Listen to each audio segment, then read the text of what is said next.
My name is Lisa. I'm a white female, and I was a 25-year police officer in a large metropolitan city in Florida. This is Saber One. I'm an Army veteran, served as a police officer in Georgia. I'm a black man. My name is Paula. I was a police officer for 22 years. I'm transgender, and I grew up not feeling comfortable with who I was. I wanted to be a police officer because I wanted to have an identity. I retired in 2014. I was interested in sharing my story because of what happened with George Floyd. Part of what killed him was the inaction of the other officers, which is what I define as the silence that other officers are compelled to keep. There's a lot of good officers who are afraid to report the bad officers because of the threat of isolation. I was a rookie cop. I was put onto the lieutenant's shift, who was known by all of the senior officers that he had a problem with persons of color.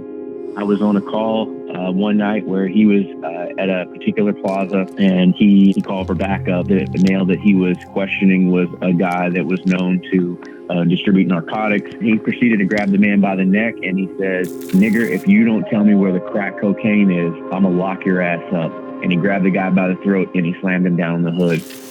I was absolutely not going to report it, because for me, if I snitch, if I'm ever in need of assistance, that officer may delay his response, or he may stop at the Quick Trip to get a slushie. So it's kind of one of those situations where doing the right thing could potentially put your life at jeopardy.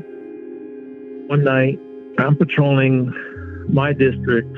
I like to work stolen cars too, and I'd get a hot seat. I saw one that matched the description. I got on the radio, and then several units responded to the scene. And when I got there, the suspect was on the ground, handcuffed, and the 4 gang unit guys were stomping on him and kicking him. Myself and the 4 officers were all white, and then the suspect was African American. After I leave, I call in my report, but when I was finished, there was a supervisor car sitting close to my patrol car, and he asked me, "How you doing?" And I said, "I'm fine." And he goes, "No, what I really need to know is, are you okay?" And then I said I would not lie if I was asked about what happened. And he just drove off. Later in my career, I was approached by an officer who, told me that they used the AfroScum acronym as a way to remember the names of the streets in the black neighborhood, and told one of my supervisors about it. The answer that I got was, "That's unfortunate. How can we say nothing's racist about what we do?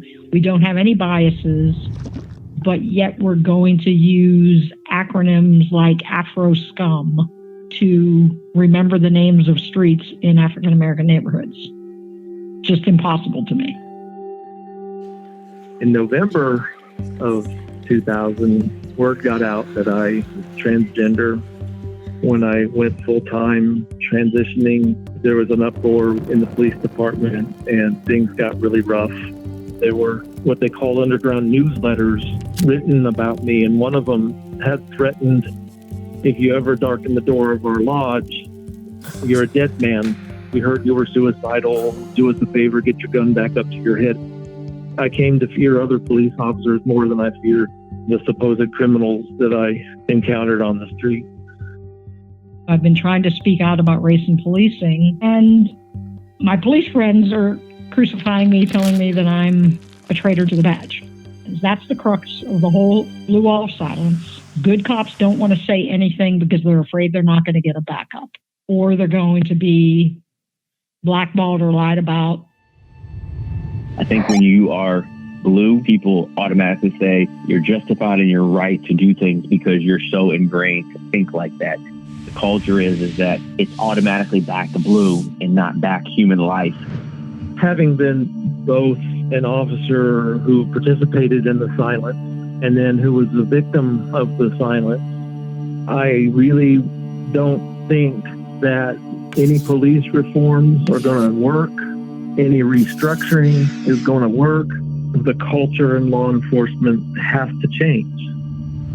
The smaller things that happen every single day, the over-policing, the rudeness, the constant focus on black neighborhoods, neighborhoods of color, poor neighborhoods, what I call death by 1,000 cuts. And I don't think people realize that that's a much deeper problem that we have to figure out. Every single time we say we're going to do better, we never seem to get to that point.